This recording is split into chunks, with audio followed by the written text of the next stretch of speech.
शिव और सती कैलाश पर विराजमान हैं। शिव ने कहा ये जो नीचे राम चरित्र तुम देख रही हो ये भगवान है। सती ने कहा मुझे लगता नहीं कि ये भगवान है। ऐसा कोई करता है यहां वहां भटक रहा अपनी पत्नी के नाम के लिए, अपने पत्नी को खोजते हुए, ऐसा कैसे भगवान होता है? मैं परीक्षा लूंगी इसका। सती ने सीता बन करके राम के सन्मुख जाकर परीक्षा लेने की चेष्टा करी। राम ने तुरंत पहचान लिया, बोली माता आपको प्रणाम करता हूं, आइए। वो समझ गई ये राम है, ये भगवान है।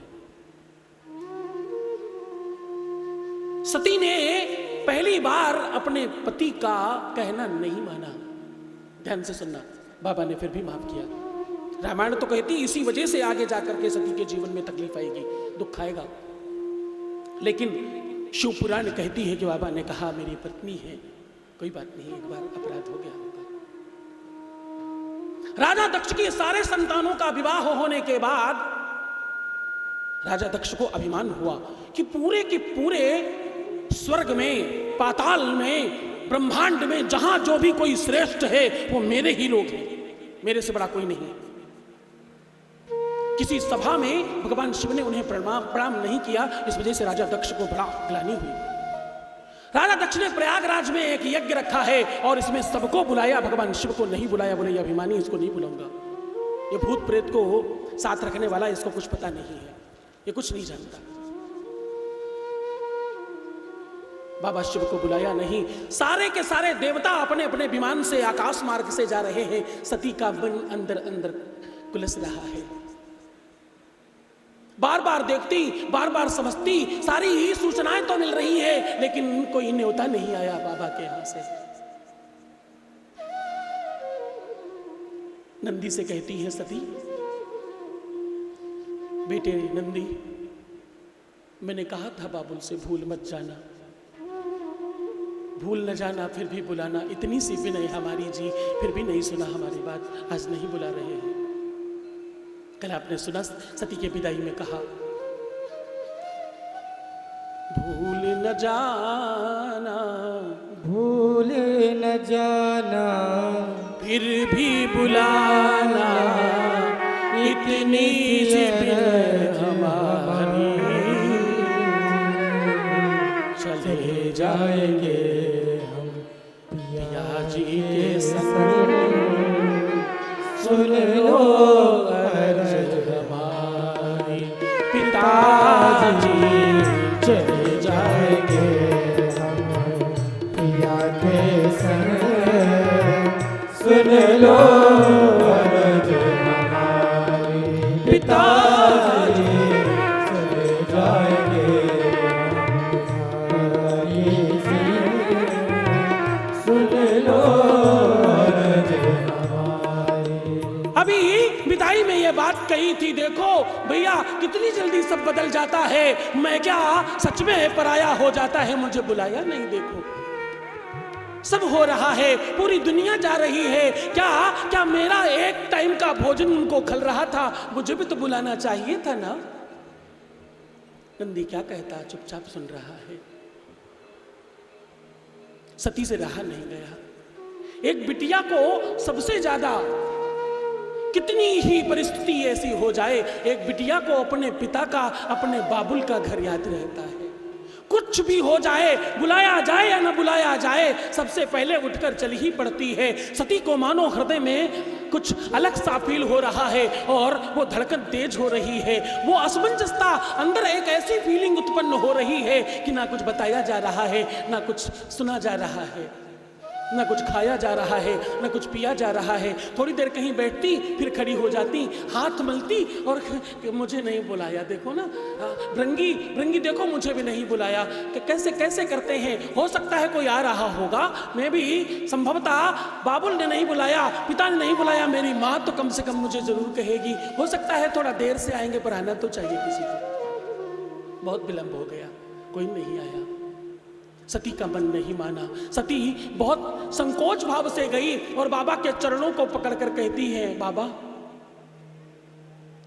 मुझे आदेश दे दो, मुझे जाने दो, मेरे पिता के घर बहुत बड़ा यज्ञ है, पूजा पाठ में तो कोई नहीं भूल जाए तो चले जाना चाहिए ना, हम तो दर्शक बन के चले जाएंगे। हाँ आप, और देखो आप मत जाना, नहीं बुलाया ना तो, लेकिन हमें तो जाना चाहिए, हम दूर से कुछ पुष्प पत्र चढ़ाकर चले आएंगे, जाना चाहिए, बहुत बड़ा यज्ञ करा रहे हैं। और देखो मना मत करना स्वामी, वरना मैं हमेशा के लिए कहीं चली जाऊंगी, मैं फिर कभी पलट कर आऊंगी नहीं, आज मैं पहली बार कुछ मांग रही हूं, मुझे दे दो, मुझे जाने दो। बाबा ने बहुत समझाया, देवी नहीं जाना चाहिए, हमें बुलाया नहीं है, एक बार बुलाते तो हम जरूर जाते, बिना बुलाए कहीं भी नहीं जाना चाहिए, अपने घर में भी नहीं जाना चाहिए, देवी शास्त्र पुराण कहते हैं।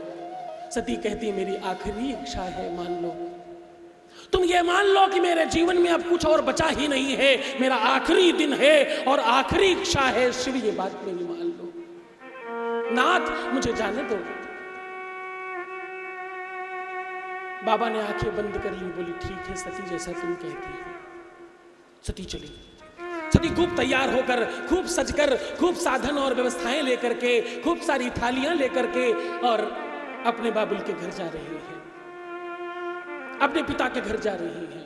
द्वार पर लोगों ने देखा, बड़े आश्चर्य से देख रहे हैं, बोले आवत ही हरसे नहीं और मन में नहीं स्नेह, तुलसी तहां न जाए चाहे कंचन बरसे।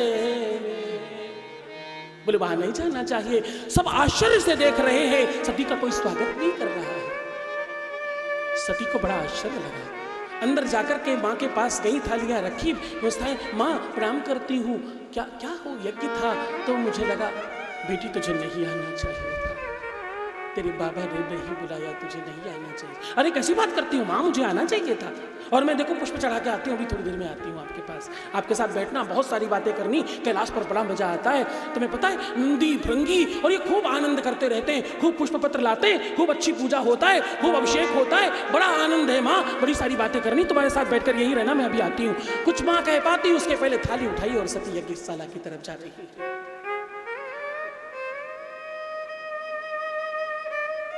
यज्ञ की तरफ चल पड़ी, जो जो कदम आगे बढ़ रहे हैं सती के, वैसे वैसे समय परिवर्तित हो रहा है, मानो आज नवग्रह के 9 ग्रह एक साथ एक तरफ खड़े हैं कि ये क्या होने जा रहा है। सती को जैसे ही देखा, सबने बड़े तिरस्कृत भाव से सती को देखा,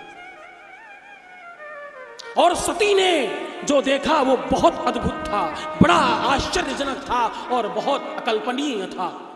सारे देवताओं की वेदियां लगी हैं, सारे देवताओं का भाग लगा है, शिव का भाग नहीं है। यह देखकर सती को बहुत अच्छा नहीं लगा। सती ने दहाड़ कर कहा, बाबुल तुमने ठीक नहीं किया, ये मुझे नहीं बुलाया कोई बात नहीं, मुझे नहीं बुलाया कोई बात नहीं, लेकिन तुमने मेरे नाथ का स्थान नहीं रखा, ये ठीक नहीं किया। मेरा स्वाभिमान है वो, मेरा अभिमान है वो, तुमने गलत किया है, अच्छा नहीं किया। तुम उनकी आहुति नहीं बनाई ना, तुमने उनका साकल्य नहीं बनाया ना, तुमने उनका स्थान नहीं बनाया ना, ये यज्ञ बिना उनके होगा। तुम्हें ऐसा लगता है क्या बाबुल, ये सामग्री भगवान शिव के नाम पर है। वो थाली उठाई और अपने ऊपर डाला और आगे बढ़ी, बोली ओम नमः शिवाय स्वाहा, खुद को जाकर के अग्नि में डाल लिया।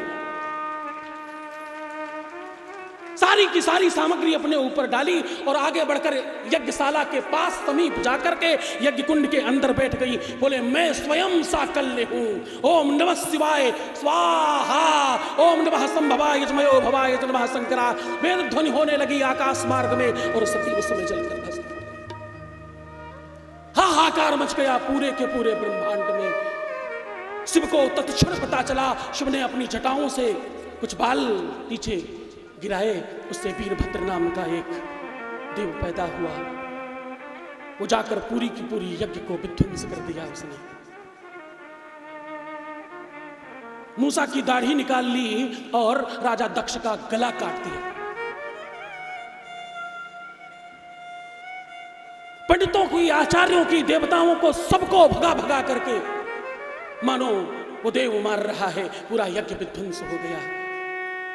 भागते भागते शिव पहुंचे और सती का वो जला हुआ शव उठा करके अपनी गोद में रखा और अपने कंधे पर डालते हैं बोली, सती ये क्या किया तुमने?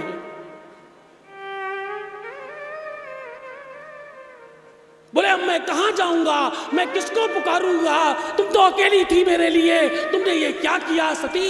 ये ठीक नहीं किया तुमने। तुम मेरी शक्ति हो, तुम्हारे बगैर शिव में अगर शिवा नहीं है तो शव हो जाता है, अगर शिव से इकार हटा दिया जाए तो शव हो जाता है, पूरा ब्रह्मांड शव हो जाएगा सती। चारों तरफ हाहाकार मच गया। ये भी तुम्हारी याद आती है, तुमने क्या किया? ये तुमने नाथ को भी अनाथ कर दिया है, तुम्हारे बगैर मैं कैसे जीवित रहूंगा? तुमने एक बार भी नहीं सोचा? कल तुम जब कह रही थी कि ये मेरा आखिरी दिन है, मुझे क्या पता था, वरना मैं नहीं जाने देता तुमको। मेरे जीवन की आखिरी बात मान लो, अगर मैं ये जानता सती तो तुम्हें जाने नहीं देता। आज ब्रह्मांड नायक एक बच्चों की भांति बिलख रहा है और सती को कभी कंधे पर रखता, कभी गोद में लेता, कभी अंग में भरता और कभी मानो पूरे शरीर पर लगा लेता और खूब बिलख बिलख कर रोता। पूरी प्रकृति रो रही है, देवता, नरगंधर्व और किन्नर रो रहे हैं। आज मानो प्रकृति और पुरुष अलग अलग हो गए हैं, संसार से रस समाप्त हो गया, केवल संसार दिख रहा है। शरीर के अंग अलग अलग गिरे, सारे देवताओं ने बहुत प्रार्थना की है, देवादिदेव शांत हुए। कहते सती का अंग जहां जहां गिरा वहां वहां एक शक्तिपीठ बना। पूरे विश्व में 108 शक्तिपीठ और भारत में प्रमुखतः 51 शक्तिपीठ है। हृदय ललिता देवी उदरे शूलधारिणी नाभौच कामनी रक्षेत गुह्याम गुह्येश्वरी तथा इत्यादि। जहां जहां जो जो अंग गिरा वहां वहां एक एक शक्तिपीठ का स्थापना हुआ और बाबा वहां जरूर विराजमान रहते किसी न किसी रूप में। बाबा ने कालांतर तक जब तो ध्यान में बैठे रहते हैं, अधिकतर संतों को तुमने सुना होगा कि वो पता नहीं क्या ध्यान करते हैं, बाबा सती के ध्यान में रहते हैं। सती के विवाह के पहले उनका नाम शंकर था, देवादिदेव महादेव सती के बाद हुआ। सती के विरह में कालांतर तक भगवान शिव सती के ध्यान में रहे। देवताओं के बहुत प्रयास करने के बाद कामदेव ने प्रार्थना स्वीकार की देवताओं की और उन पर जाकर कामबाण चढ़ाया, उसमें काम को भस्म किया बाबा ने। फिर रति के प्रार्थना करने के बाद भगवान के अगले अवतार में बोले, कृष्ण के वंश में ये तुम्हें फिर से वापस मिलेंगे, ऐसा आशीष दिया है।